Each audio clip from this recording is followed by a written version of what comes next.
आपकी आस्था मंदिर में है तो फूल चढ़ाओ, पैसे मत चढ़ाइयो। अगर 1 साल आप ये काम कर दें, 1 साल आप मंदिरों में पैसा चढ़ाना बंद कर दें, तो 1 साल बाद ये मंदिरों में बैठे हुए भगवान और ये जो उनके पुजारी अगर आपके भांडे ना लग जाए मांझन, तो मेरा नाम बदल दो। मैं वर्ण व्यवस्था और जाति व्यवस्था के विरोध में बोलता हूँ। ये ब्राह्मणवाद का प्राण तत्व है, प्राण निकाल दो, अंधविश्वास ऐसे हवा में बैठ जाओ।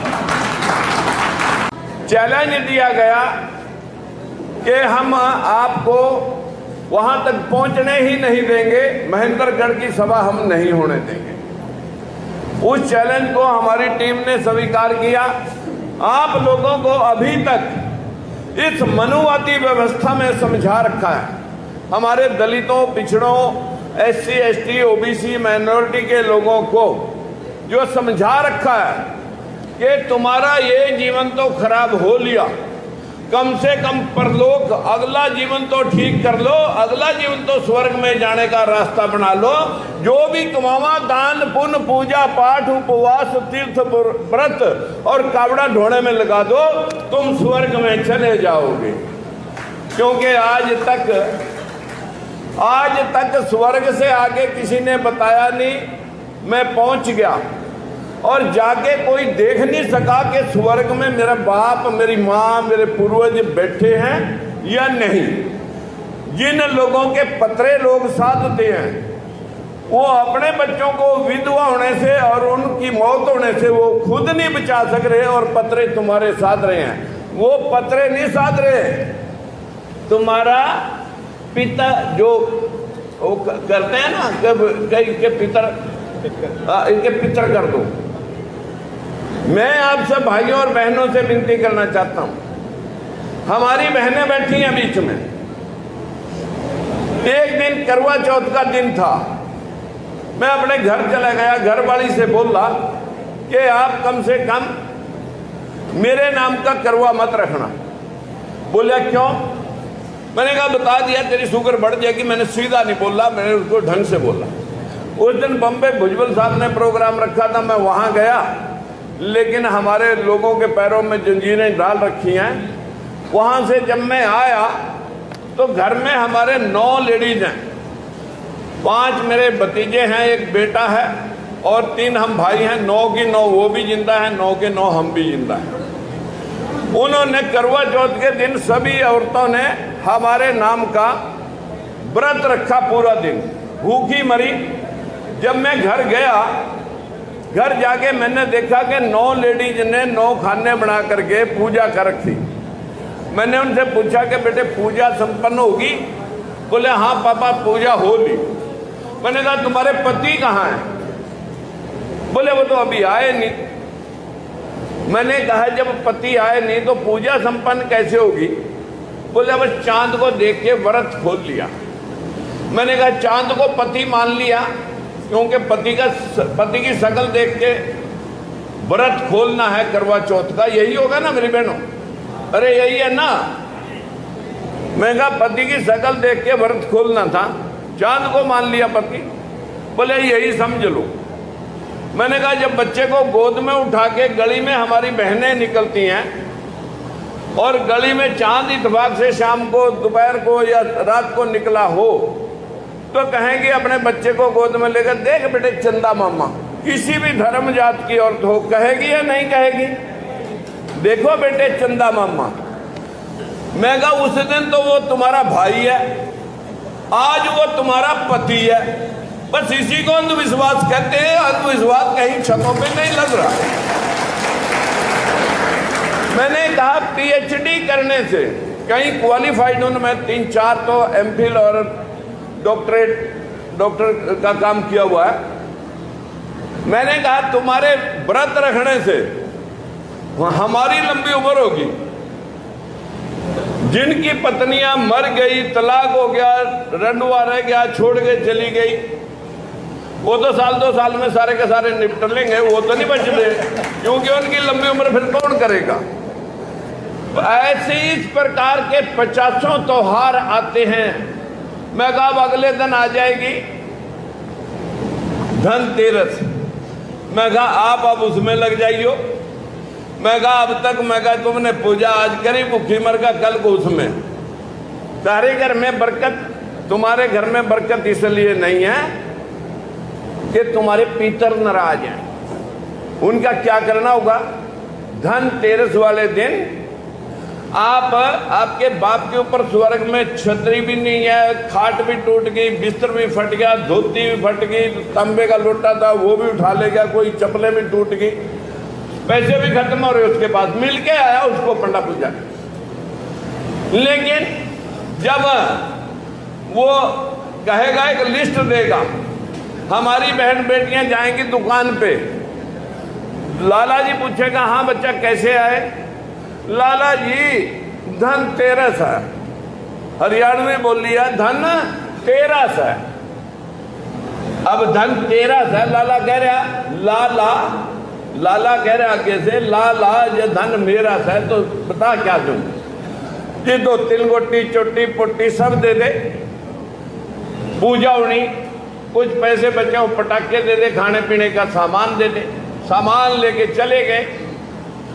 अब आगे पुजारी जी बैठे, पूजा पाठ कराया, माल में माल छक गया, दक्षिणा ले गया, सामान उठा ले गया और पैसे खत्म। अगले दिन पटाखे बजे, पटाखे खत्म, दीपावली का दिवाला निकल गया। फिर आ गया शाम को दिवाली। हमारे लोग सब की सब औरतें और लेडीज घर पे लड़ियां लगा दो, लट्टा जगा दो, चिराग जगा दो, क्योंकि आपके घर में लक्ष्मी का वास होना है, लक्ष्मी आएगी। और लक्ष्मी आती है उल्लू की सवारी, और उल्लू को रोशनी में दिखता कुछ नहीं। लट्टा तुमने घर पे बहुत जगा रखी है, वो पता नहीं कौन सी अंधेरी कोठड़ी में लेकर उसे बढ़ेगा, वो तुम्हारे घर में आ ही नहीं सकती। इस प्रकार के 50 त्योहार हमारे मत्थे मड़ रखे, जिनको पूजा पाठ कराता है पंडा और माल खाता है, और आप लोग दिन और रात कमर तोड़ मेहनत करते हैं। ये व्यवस्था बनाई थी आर्यन सभ्यता ने बाहर से आके, 4 वर्णीय व्यवस्था। 4 वर्णीय व्यवस्था के बनाने के बाद पंडित जी सबसे सुप्रीम, पढ़ा लिखा, पूजा पाठ तीर्थ व्रत सब वो करेगा, भाई रक्षा क्षत्रिय करेगा, व्यापार वैश्य करेगा, और कमर तोड़ मेहनत सेवा कौन करेगा। तो ये जो 6743 जातियों में बंटा हुआ समाज पंडित पुजारियों ने बना रखा है, ये सेवा करेगा। व्यवस्था बनाई थी कि पंडित जी कमा लेंगे पूजा पाठ के नाम से, और ठाकुर साहब कमाएंगे राज से, और वो कमाएगा बढ़िया दुकान से। आप इस व्यवस्था से बाहर निकल करके अंधविश्वास को छोड़िए। किसी भी जाति धर्म को आज इस देश के संविधान ने बराबर कर रखा है। संविधान में कोई नीचा नहीं है, संविधान में कोई ऊंचा भी नहीं है। आप इस व्यवस्था से बाहर निकल करके अंधविश्वास से 3% लोगों ने इस सिस्टम को ऐसे घुमा दिया, ना तो बड़ियों को पता, ना ठाकुरों को पता लगा कि कौन ऊंचे से ऊंचा स्वर्ण कौन है। आपकी आस्था मंदिर में है तो फूल चढ़ाओ, पैसे मत चढ़ाइयो। अगर 1 साल आप ये काम कर दें, 1 साल आप मंदिरों में पैसा चढ़ाना बंद कर दें, तो 1 साल बाद ये मंदिरों में बैठे हुए भगवान और ये जो उनके पुजारी अगर आपके भांडे ना लग जाए मंजन, तो मेरा नाम बदल दो। वामसेव के संगठनकर्ता लोगों ने किसी ब्राह्मण को धरा, ब्राह्मण को बांधा, ब्राह्मण को पीटा और जान जाने तक मारा। ऐसी एक भी घटना नहीं, ऐसा एक भी एविडेंस नहीं है।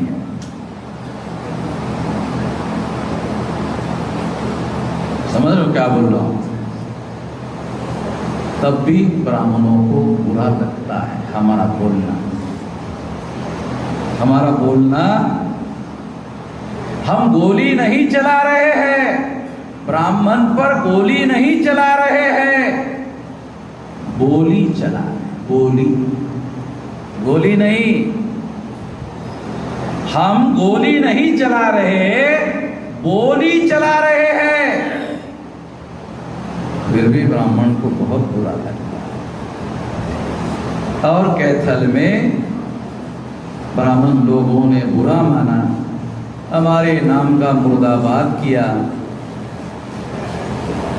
कम मुर्दाबाद किया और थोड़ा ज़्यादा करना चाहिए था। ब्राह्मण मेरा मैदान में आके विरोध नहीं कर रहे हैं, बहुत दुखी हुई इस बात से मैं।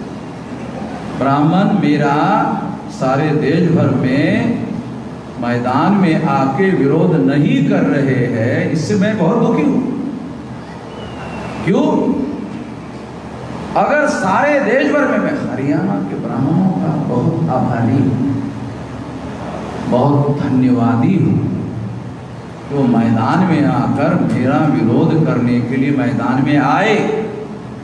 हमने उनका वीडियो बनाया, सारे देश भर में लोगों को बताया कि देखो ब्राह्मण हमारा विरोध कर रहे हैं, मगर हरियाणा के बाहर के ब्राह्मण विरोध नहीं कर रहे।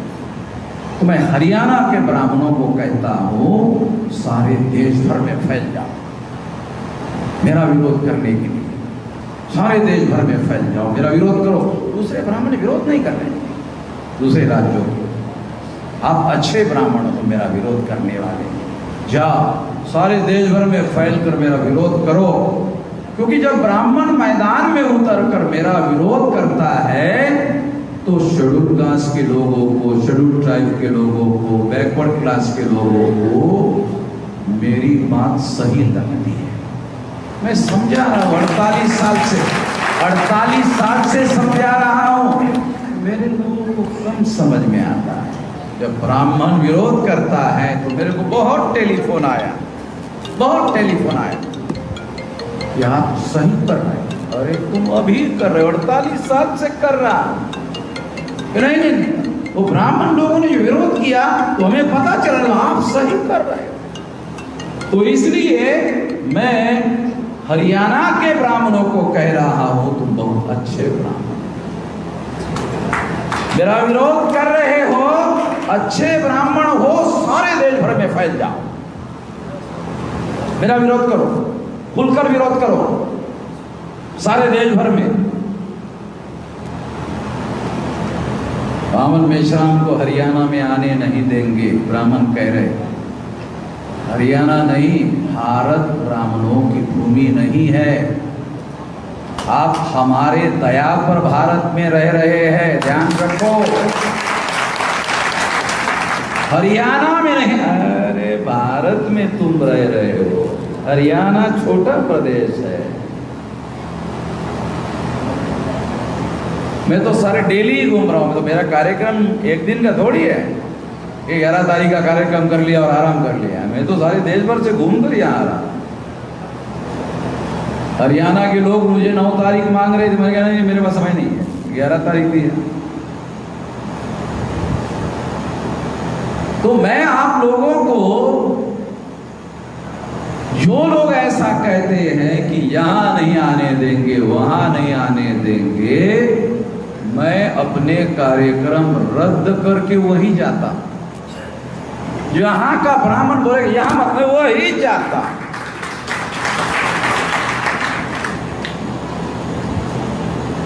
और ये टेस्ट करता हूं उसकी कितनी औकात है, उसकी औकात कितनी है। आप लोगों को मालूम नहीं है, मैं जानता हूं। जब हरियाणा के ब्राह्मणों ने विरोध किया मैदान में आकर, तो हरियाणा के सूझबूझ रखने वाले ब्राह्मणों की मीटिंग हुई, आपको पता नहीं है। अरे ऐसा मत करो, क्यों? वामन मिश्रम को फायदा होता है, उसका संगठन बढ़ता है, उसकी ताकत बढ़ती है, और जितनी संगठित शक्ति बढ़ेगी वामन मेश्राम की, उतना खतरा हमारा बढ़ेगा। तुम समझ नहीं रहे हो। कैथल में गए गलत किया, महेंद्रगढ़ में मत जाना। आए क्या? नहीं आए, आपको पता नहीं है। सूझबूझ रखने वाले ब्राह्मणों ने मीटिंग की और उनको समझाया, अरे तो हमें समझ में नहीं आ रहा था। विरोध मत करो, कम लोगों में वामन में इस्लाम की बात जाएगी। विरोध करोगे ज्यादा लोगों में पहुंचेगी। जल्दी हमारा राम नाम सत्य होगा। राम नाम सत्य समझ में ना? हमारे लोगों को जो भाषा समझ में आती है वो बोलता हूं। तो इसलिए मैं आपको बताना चाहता हूं कि मैं अंधविश्वास के विरोध में बिल्कुल नहीं बोलता हूं। मैं वर्ण व्यवस्था और जाति व्यवस्था के विरोध में बोलता हूं। ये ब्राह्मणवाद का प्राण तत्व है। प्राण निकाल दो, अंधविश्वास ऐसे हवा में बढ़ जाएगा, ऐसे हवा में उड़ जाएगा। जड़ को पकड़ो। अगर आप झाड़ की फांदियां तोड़ोगे तो झाड़ खत्म हो जाएगा। कैसे होगा? झाड़ में ताकत होती है, अगले बरसात में और 2-4 फरदोड़े फांदियां आती है, झाड़ साला वैसे खड़ा रहता है। एक ब्राह्मणवाद की जड़ है वर्ण व्यवस्था और जाति व्यवस्था। उसको अगर खत्म कर दोगे, एक पूरा झाड़ उखड़ के खत्म हो जाएगा।